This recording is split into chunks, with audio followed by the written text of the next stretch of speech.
Somewhere in the sun-baked silence of the New Mexico wilderness, a white pickup vanished without a trace. No crash. No scream. No call for help.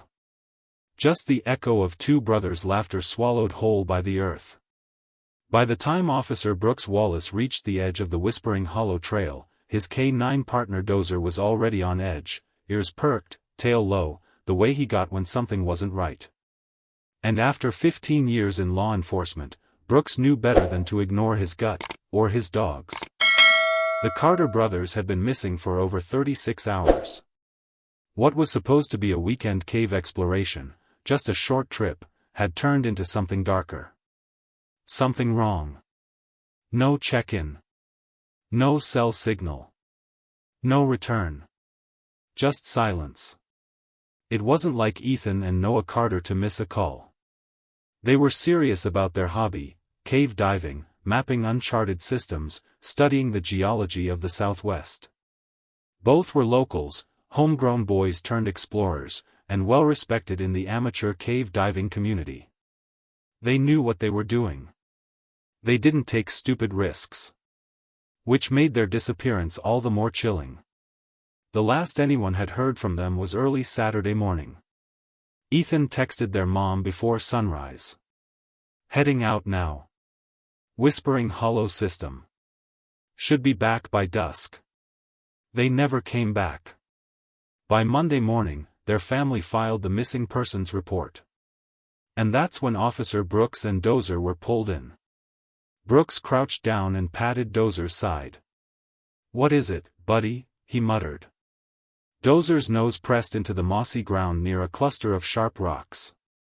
He whined low and scratched at the soil. Brooks pulled on his gloves and brushed aside a layer of dead leaves. Something red glinted beneath the dirt. A map fragment, torn at the edge, with a faint streak of dried blood. "Jesus," Brooks whispered. He stood up and scanned the terrain. They were half a mile off the main trail, deep into forest no tourist would dare touch. The old ranger trail had gone cold decades ago. Locals said it led to nowhere. But Brooks knew better, nothing in New Mexico leads to nowhere. It all leads somewhere.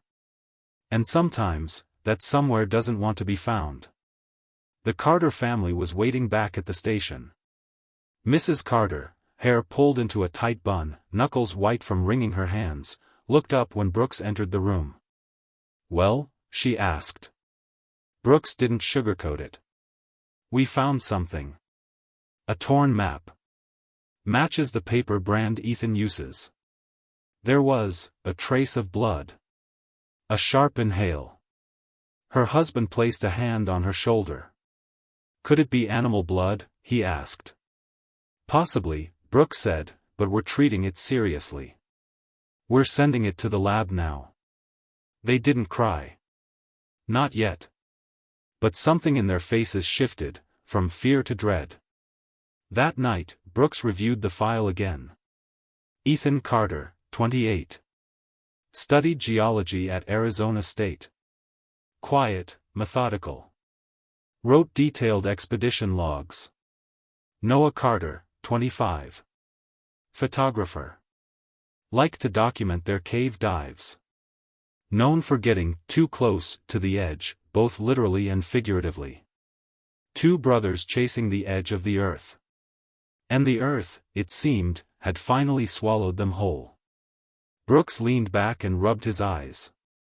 His office was quiet, save for the soft breathing of Dozer curled by the door. It had been years since Brooks worked a missing person case this personal. And he hated how familiar it felt. The next morning, the search resumed. Forest rangers, deputies, even a few volunteer climbers joined in. Brooks led the way with Dozer. He carried the map fragment in a sealed bag, trying to piece together where the full chart might have led them. The brothers had been studying a system of unconnected caves north of the hollow, rarely visited, not on official trail maps. Rumors said the caves had breathing walls, air vents that made ghostly sounds as the wind passed through. Locals avoided it. Ethan and Noah were drawn to it. They believed the caves connected below the surface and might be part of a vast, undocumented tunnel system stretching for miles. Brooks believed they were right. It was around midday when Dozer stopped dead in his tracks. "Something got your nose?" Brooks asked. Dozer growled, a low, unsure sound. Then he trotted forward, nose close to the ground, tail stiff. They followed him through a patch of thick undergrowth, until he stopped near a twisted juniper tree. Beneath it, partially buried under dry pine needles, was a GoPro lens. Brooks' pulse quickened. He dropped to one knee and gently uncovered it. "Holy hell!" Dozer whined and looked up at him. Brooks turned the lens over. There were scratches all across the glass. But it was unmistakably a GoPro accessory. Maybe, just maybe, the memory card was still inside.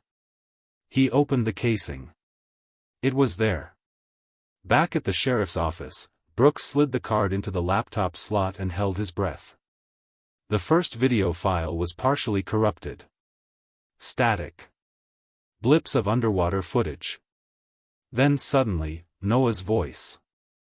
"Ethan, are you seeing this? There's light coming from the back wall, like a crack. Should we check it out?" A flicker of Ethan's face appeared, wearing his wetsuit, mask pushed up on his forehead. "Only if we keep track of the route. This cave could go deep." The screen blinked again. Then audio distortion. Then something crashing in the distance, like falling rocks. Static. The file ended. Brooks leaned back in his chair. The room was silent. Dozer sat beside him, ears perked toward the screen, tail motionless. They had found their first breadcrumb. And whatever happened next in those caves, whatever drew those boys deeper than they were supposed to go, it was still waiting to be uncovered. There was something about the woods that morning, still and listening, like it knew more than it let on. As Officer Brooks pushed through a thick curtain of pine needles, his boot landed in a soft patch of earth that gave way with a faint crunch. Dozer stopped short and let out a soft chuff. Brooks glanced down. The ground wasn't just loose. It had been disturbed. Back at the sheriff's department, the footage from the GoPro kept playing in his mind. That brief flicker of the Carter brothers, voices calm but alert, the mention of a crack in the cave wall, the sudden crashing sound, and then it went black. A dead end, almost. But Brooks had learned one thing in his career: dead ends are only real if you stop walking. So the next morning, he returned to the Whispering Hollow Trail with Dozer, armed with fresh search maps, a new hunch, and a quiet fury in his chest. These boys didn't just get lost. They were pulled into something deeper. He checked his GPS, useless. No signal this far in. The satellite tracker blinked red every few seconds, like a slow, annoyed heartbeat. "Dozer, seek," Brooks commanded. The big German shepherd sniffed the air and moved low, tail stiff, posture focused. 10 minutes in, they found their first new clue, a rubber boot print partially embedded in the mud. Right tread. Ethan's size. Brooks knelt, photographed it, then looked around. No other prints. Just the one. Almost like one of them had come back up. Alone. About 30 yards ahead, nestled between two jagged boulders, Dozer began pawing at something sticking out from a tree root. Brooks jogged to him. It was a broken strap, nylon, frayed at the edges. Attached was a carabiner still clipped to a climbing chalk bag. Brooks recognized it instantly. Noah's.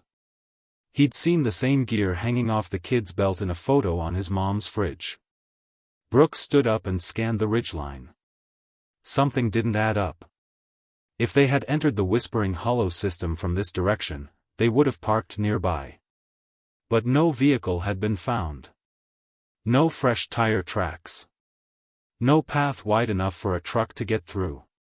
So where the hell was their pickup? Brooks hiked another mile west, cutting between rocks and ancient cottonwood trees, Dozer leading the way. They reached a clearing at the base of a shallow ravine. The smell here was different, damp, like old soil and something faintly metallic. Dozer froze. Nose down, ears forward, he began circling a patch of land where moss had grown over something rigid. His paw scratched. Something clicked. Brooks dropped to one knee. A metal license plate. Caked in grime. He scraped at it with his pocket knife until a partial number revealed itself. 7BD. His heart skipped. That was the Carter brothers' truck. The damn thing had been buried under brush, time, and forest rot. It hadn't vanished, it had been hidden. Brooks radioed the team. "Sheriff, I've located the missing vehicle." "You sure?" "I'm standing over the damn license plate right now." "Any sign of the boys?" "No. But Dozer's picking up scent. Strong."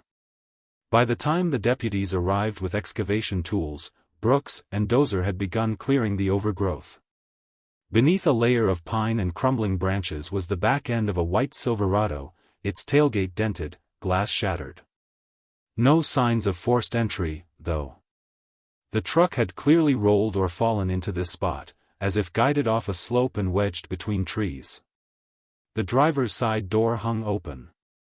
There was mud inside, smeared across the floorboards. Noah's camera bag was still in the back seat, unzipped and empty. They towed the truck back to the station for forensic inspection. Meanwhile, Brooks sat in the open bay, running his fingers along the chalk bag they'd found earlier. He knew climbers, he'd done some climbing himself back in his army days, and you didn't just lose gear like that unless something went sideways fast. He turned to Dozer. "You're getting us closer, aren't you, boy?" Dozer wagged his tail once and placed his head gently in Brooks' lap. The following day, Brooks paid a visit to the Carters' home, where Mrs. Carter had gathered boxes of her son's notebooks, journals, maps, anything that might help piece together where they'd gone. "Ethan was obsessed with finding a new passage," she said softly, placing a leather-bound journal on the table. "He kept talking about a breather cave. Said he thought there were connections no one had documented before. I didn't think he'd actually go looking for it." Brooks flipped open the notebook. Inside were sketches. Measurements. Notes like, "Crack near Whispering Hollow has cold air coming through. Might connect to Elkhorn Shaft." And circled in red ink, "Enter only with guide rope plus backup line. GPS won't work." Brooks folded the journal and stood. "If it's okay, I'd like to take this. We're close. I can feel it." Mrs. Carter nodded. "Bring my boys home." Later that evening, Brooks sat outside the station in the dusk light, journal open, map spread across the hood of his cruiser. Dozer lay beside him, eyes closed but alert. One note from Noah caught his eye. "Water levels lower in March.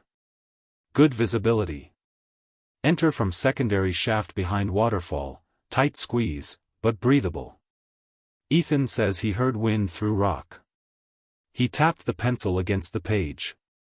A shaft, behind a waterfall? There was only one in the region that matched that description, Shadow Creek Falls, about 8 miles from the main Whispering Hollow Trail. But it wasn't marked on any park maps. Only a handful of local hikers even knew it existed. Brooks looked down at Dozer. "Guess we're going for a hike tomorrow." Dozer let out a low, happy bark. As the stars blinked into place over the desert sky, Brooks had the distinct feeling that they were standing on the edge of something ancient, something vast and dangerous. Whatever had taken Ethan and Noah into the dark, it wasn't done with them yet. By the time the search team reached the southern edge of Whispering Hollow, the sun was sinking low behind the desert ridge, throwing long shadows across the canyon floor. The light faded fast out here, and in those shadows, Officer Brooks felt something he hadn't in years. Dread. Not the kind you get before a storm. No, it was colder than that. Older. He didn't like it. And neither did Dozer. The K9 had been pacing restlessly near a rock formation they'd passed twice already. On the third loop, he stopped cold, ears stiff, nose lifted toward the windless sky. Brooks followed his line of sight. Nothing. Just a twisted outcropping of stone that looked like every other bluff they'd seen in this godforsaken canyon. Until Brooks stepped closer. There, beneath the sandstone overhang, partially obscured by cactus and dry brush, was a narrow crevice, just wide enough for a man to slip through. Bingo, Brooks muttered. Dozer barked once, sharply. They didn't enter, not yet. They marked the spot and called it in. No hero moves. Brooks had learned that lesson the hard way back in 2011, when a rookie deputy tried to solo a rescue inside a collapsed mine. He never came back out. You wait for backup. You prep. You breathe. And in the meantime, you follow the breadcrumbs.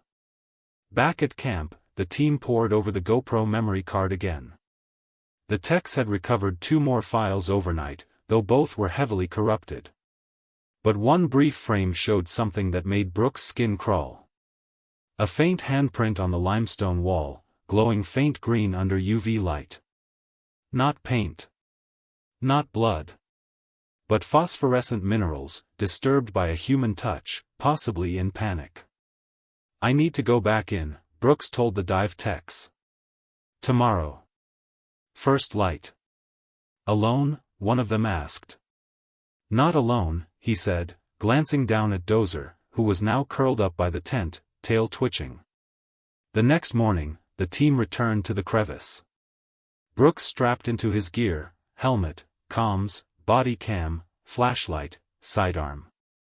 Dozer wore his K9 harness fitted with a mini light and location tracker. They left the rest of the team above ground but kept a radio line open. Inside, the narrow path descended fast. Within 10 feet, the sound of the outside world vanished completely. No wind. No birds. Not even the crunch of gravel underfoot. Just the soft, steady sound of breathing. Dozer's first, then Brooks. Then. Another one? Brooks froze. No. It was the wind, just the wind through a hole in the rock somewhere. Caves breathe like that. In and out, depending on barometric pressure. Still, he felt his throat tighten. Dozer pushed ahead, nose low, tail straight. They followed the passage for 20 yards before it opened into a small chamber. On one wall, scratched in chalk, or maybe knife blade, was a message. N+E found a shaft. Going down. The letters were smudged, old. But fresh enough to still be legible. Ethan and Noah, Brooks whispered. The shaft was vertical, a drop of maybe 30 feet, narrow and slick. Brooks clipped the rope and lowered himself down, Dozer carefully maneuvering down a carved incline on the side, trained for tight entries like this. The air grew colder. They emerged into a cathedral-sized cavern, the walls sparkling with moisture and crystal deposits. It was stunning, and silent. Then Dozer whined and pawed at something on the ground. A wristwatch. Brooks picked it up. Digital. Mud-caked. The time frozen on 9:47 a.m. That was the last timestamp on Ethan's GoPro footage. Brooks exhaled slowly. We're close.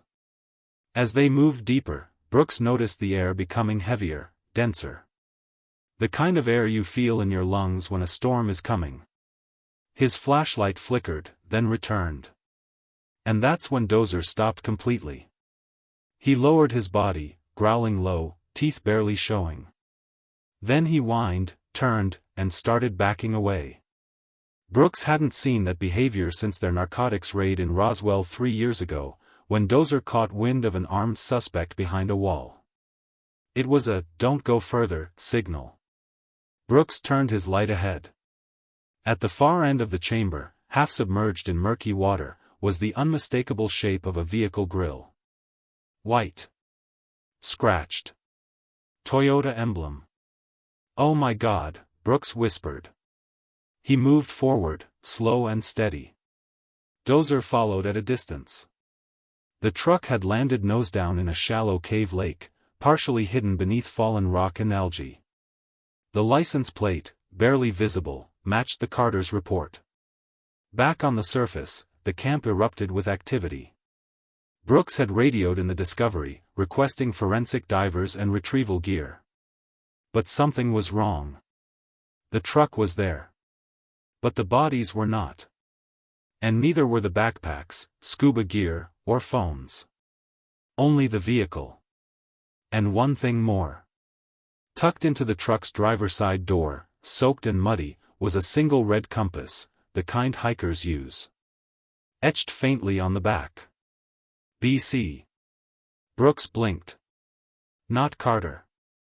Baker Collins. The name rang a bell. A man who had gone missing in 1989, another amateur cave explorer. Case had gone cold decades ago. But what was his compass doing here?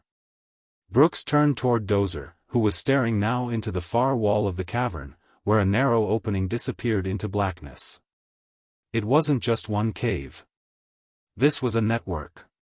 A system of tunnels stretching far beyond what the Carter brothers had planned for. They hadn't just gone missing. They'd gone too deep. Back at camp, as Dozer rested beside Brooks' chair, a forensic analyst brought over the waterlogged journal they had found wedged in the glove box of the truck. Only a few pages were legible. The last one read. Found a path that doesn't show on maps. Looks man-made. Or ancient. Too perfect. Going in before the storm hits. If this is real, we're making history. Ethan. Brooks didn't say anything. He just stared into the darkening sky above the canyon rim. They weren't just explorers. They were pioneers. And somewhere down there, their story wasn't finished yet. It had been 10 days since the Carter brothers vanished, and Officer Brooks hadn't slept through a single night. Each lead dried up into dust. Each theory brought more questions. Every footprint ended at stone. But one thing was certain, Dozer hadn't given up. The dog had been restless for days, pacing the perimeter of Whispering Hollow with a frustration Brooks could feel in his bones. That morning, they returned to the trail with a new team of technical climbers and cave divers brought in from Santa Fe. Civilian volunteers were now stepping back, and the investigation was fully under state jurisdiction. Brooks stood near the edge of a wide clearing where the forest thinned into a rocky basin. Dozer paced nearby, ears back, nose twitching. Talk to me, Brooks murmured, watching the dog's every movement. Suddenly, Dozer's nose snapped downward and he darted toward a bed of river stones, barking sharply. Brooks was there in seconds, kneeling beside him.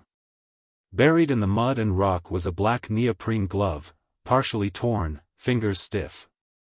Brooks picked it up gently with tweezers and slid it into an evidence bag. The glove was clearly Noah's.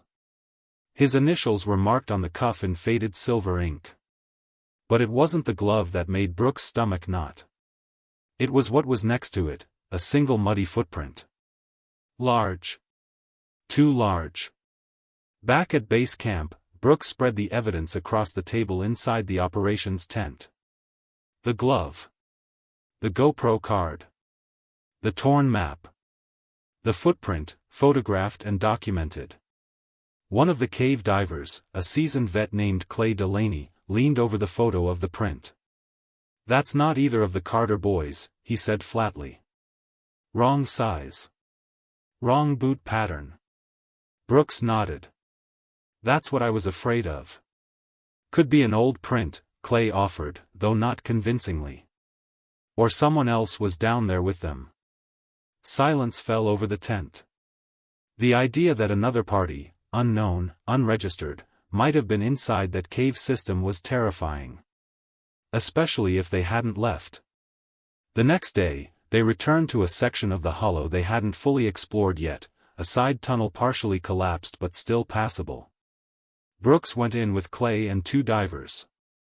Dozer waited above, tied off near a shaded alcove with fresh water and snacks. He whined but obeyed.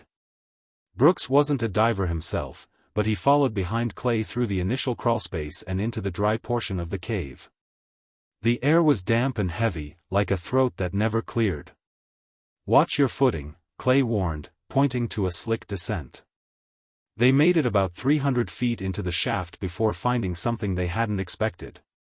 Clay's flashlight caught it first, a glint of silver against the black rock wall. "Whoa," he whispered.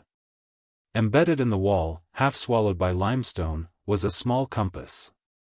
It had been there a long time. Possibly years. Brooks took a photo, then gently scraped it loose. The initials on the back read, BC. His chest tightened. "Brandon Cole," Brooks said aloud. Clay looked confused. "He went missing here in '89.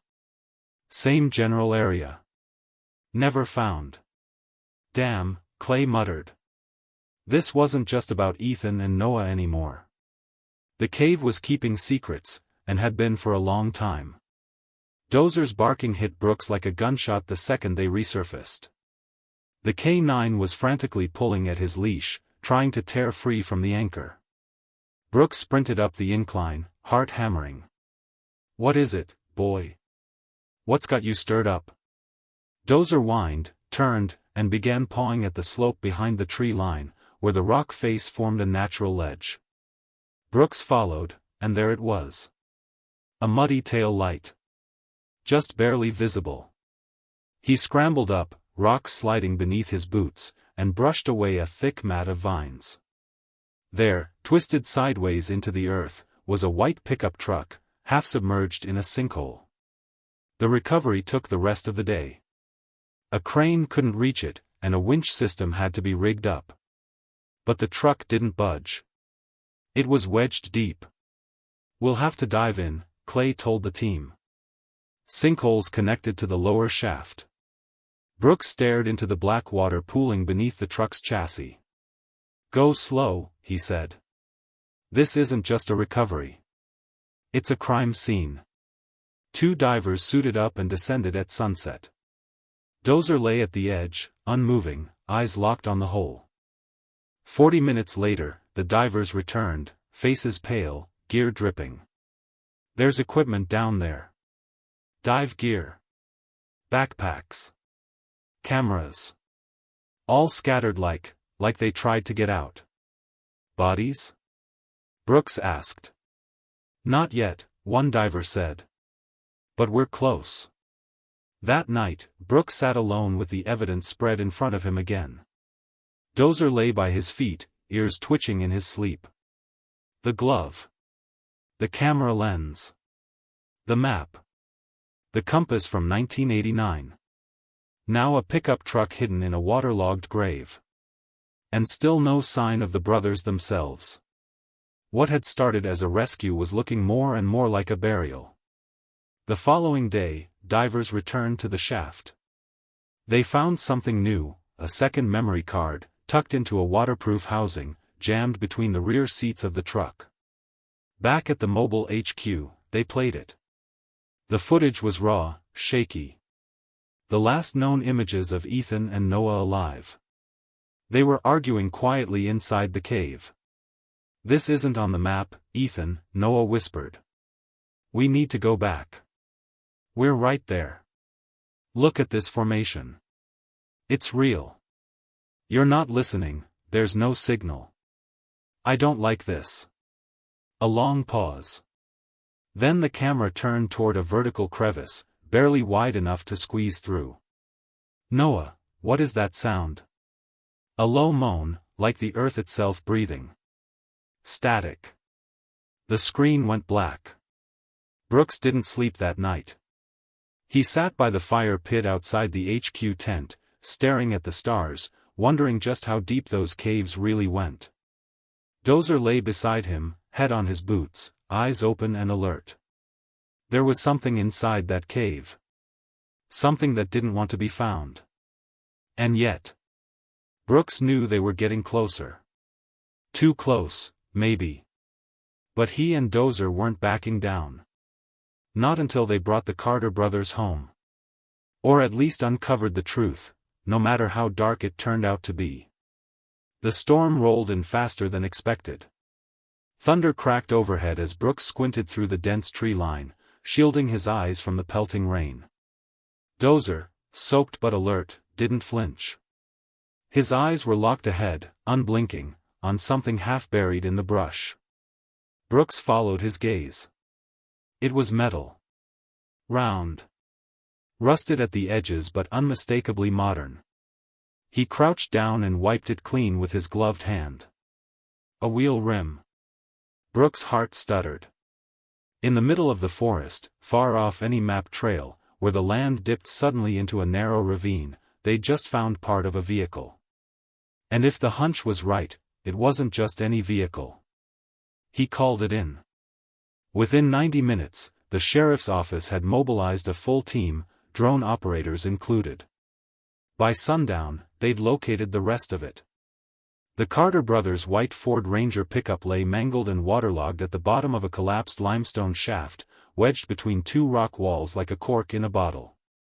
The rear tires were still spinning slowly in the underwater current. "How the hell did it end up here?" muttered Deputy Silva, staring at the monitor feed from the drone. No roads.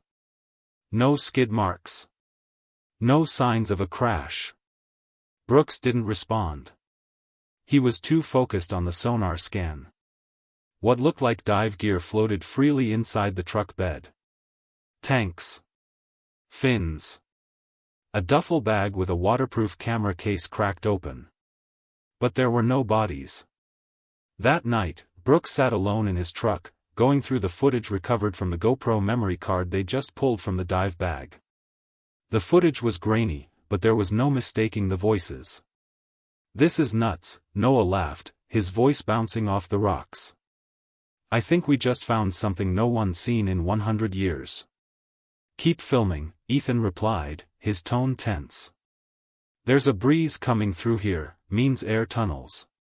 Could be a shaft system behind this wall." The footage cut to static. Then a blur of motion, possibly a fall. Then darkness. Then, silence. At 5:37 a.m., Brooks and Dozer returned to the scene with the dive team.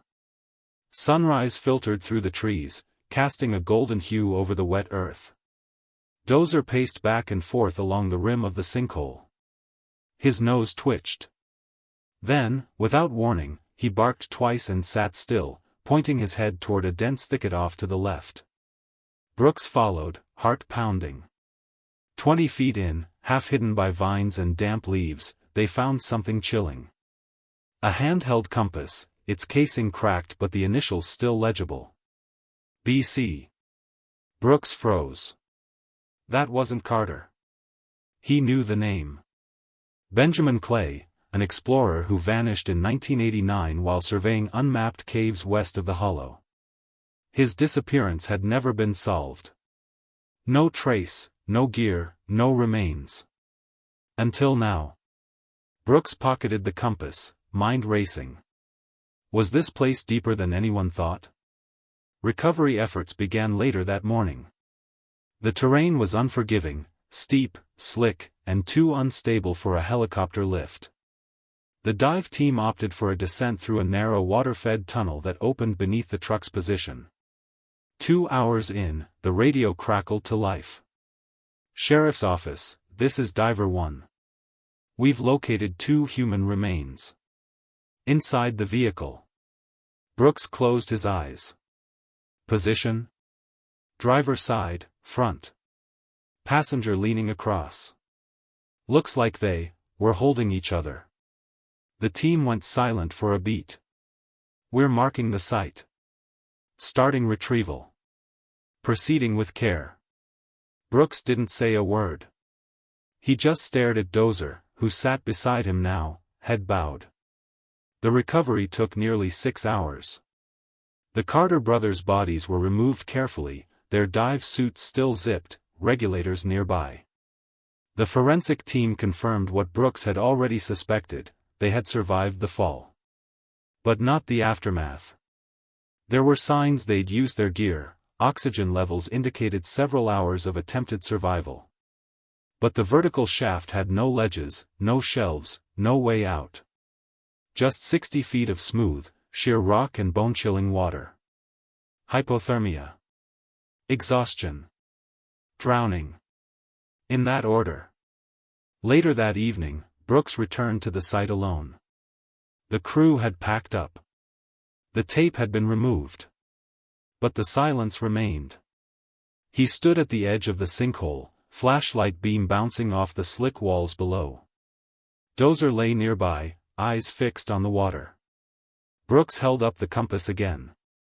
Benjamin Clay. Ethan Carter. Noah Carter. 3 men. 2 generations apart. 1 place. He looked at the gnarled roots of the tree closest to the hole. The ground was eroded, loose. They hadn't driven off the cliff. The earth had given way beneath them. The next morning, Brooks delivered the news to the Carters.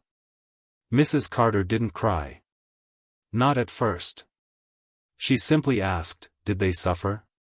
Brooks hesitated. Then answered as honestly as he could. "I think they stayed calm. Used their training. Fought to survive. And I think they were together, till the end." She nodded slowly. Mr. Carter just stared at the floor. The sheriff's office held a press conference 2 days later. The story went national. Tragic discovery in New Mexico cave system, Carter brothers found after 6-month search. The footage was used in multiple documentaries. A memorial was placed at the trailhead. And the shaft where the truck was found? It was renamed Carter Hollow. Back at the department, Brooks pinned something new to the wall beside his desk, a photo of Ethan and Noah, standing with their gear beside their truck. Both smiling, unaware they'd already stepped into legend. And beneath it, a note scrawled in Noah's handwriting, pulled from the last page of a half-destroyed field notebook recovered from the truck's cab. "If someone finds this, tell Mom and Dad we loved them. We did what we loved. And we found something incredible." Dozer, still ever faithful, now curled up beside that wall every night. Brooks stayed late. And though the mystery of how the cave claimed them had been solved, the deeper question remained. Why did they go off-route in the first place? That answer hadn't surfaced yet. But Brooks had a gut feeling. They weren't the first. And they wouldn't be the last. The cold mist hung in the air like breath that wouldn't leave. Officer Brooks stood at the edge of the dark, circular sinkhole the locals now whispered about, the one the maps had forgotten.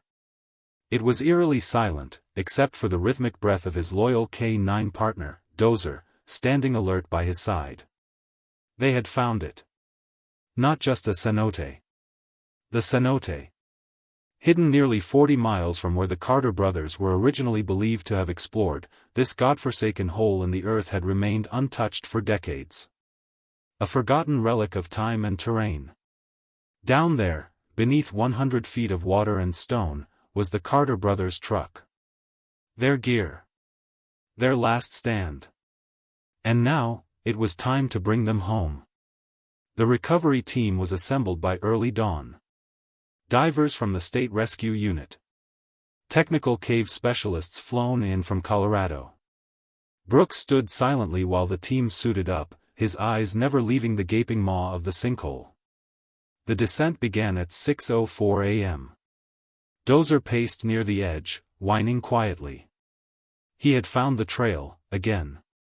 He had brought them here, tail wagging at first when they got close, then stiff and alert when they found the scent. The unmistakable scent of the Carter brothers, clinging to rusted metal and soaked earth. Brooks hadn't slept the night before. Instead, he sat at the kitchen table replaying the corrupted GoPro footage over and over.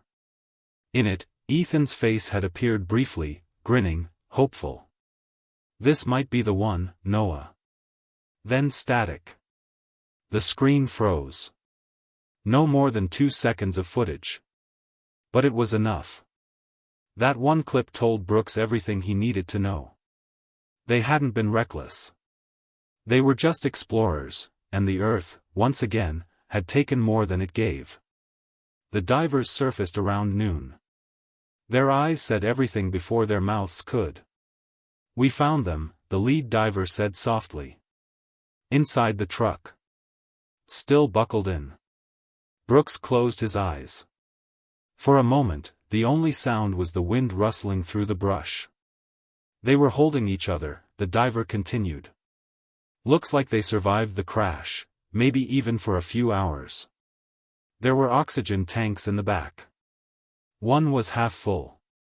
Brooks nodded slowly. He didn't speak. Dozer sat at his feet and leaned against his leg. He always knew. The official report would later confirm what Brooks had already suspected. A failed brake line. A collapsed path. The Carter brothers had followed an old overgrown trail they believed led to a new cave system. It did. But the trail gave out near the edge of a hidden drop, a sinkhole formed over centuries of erosion. Their truck had plunged straight in. The cave walls were too steep. The water too deep. The equipment unreachable in the scramble. But they tried. The scratches on the doors proved it. So did the tank regulators, both fitted. They fought to get out. They fought together. And in the end, they stayed together. The recovery team pulled the truck out on the second day. The bodies were retrieved with care. Covered in flags. Loaded gently into the coroner's van. And just like that, the 7-year search ended with silence. But not peace. The memorial was held a week later in the town square of Red Mesa, a place that once knew Ethan and Noah as two quiet boys who spent more time under the stars than in front of screens. The whole town came. Brooks spoke briefly, standing before the crowd with Dozer beside him in his K9 vest. "They weren't thrill-seekers," he said. "They were students of the unknown. And they chased the mystery not for fame, but for truth. They died doing what they loved, with each other." He paused, eyes scanning the hundreds of faces before him. "But we owe it to them, and every explorer out there, to make sure no one else dies in the dark." In the weeks that followed, local and state governments began overhauling wilderness safety protocols. New mapping systems were approved. Cave entry logs became mandatory. Remote K9 units were integrated into search teams. And the sinkhole where they were found was officially named Carter Hollow. A small plaque was placed at the site. For Ethan and Noah Carter, brothers in life, brothers in adventure, brothers forever. As for Brooks, he never looked at Dozer the same way again. Not that he hadn't respected him before. But now he believed in him. This dog hadn't just sniffed out a trail. He had traced the echo of lives cut short. He had brought answers to a family lost in questions. And he had closed a case that nearly broke them all. That summer, Dozer was awarded the Medal of Canine Valor, one of the highest honors for K9 units in the state. Brooks pinned the medal on him himself. "Couldn't have done it without you, partner," he whispered, scratching behind his ears. Dozer wagged his tail once and looked up at him, eyes soft but alert.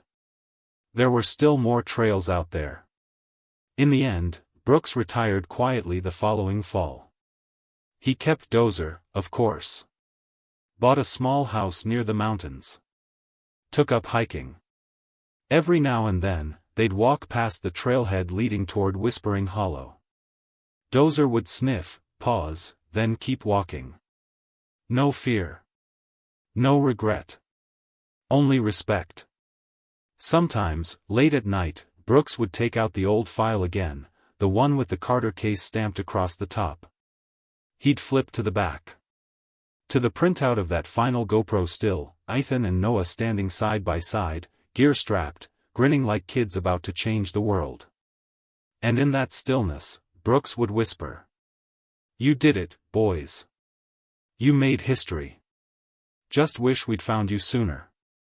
Thank you for staying with us through this deeply emotional story about courage, family, and the unstoppable force of curiosity." The tale of Officer Brooks, K9 Dozer, and the Carter brothers reminds us that the greatest adventures sometimes come with great risk, and even greater love. Yellow Circle, what do you think? Would you follow your passion into the unknown if it meant risking everything? Let us know in the comments below. And if this story moved you, please like, subscribe, and share. We have more stories coming, real stories that honor the heroes in silence and shadow. Until next time, stay safe. Stay curious.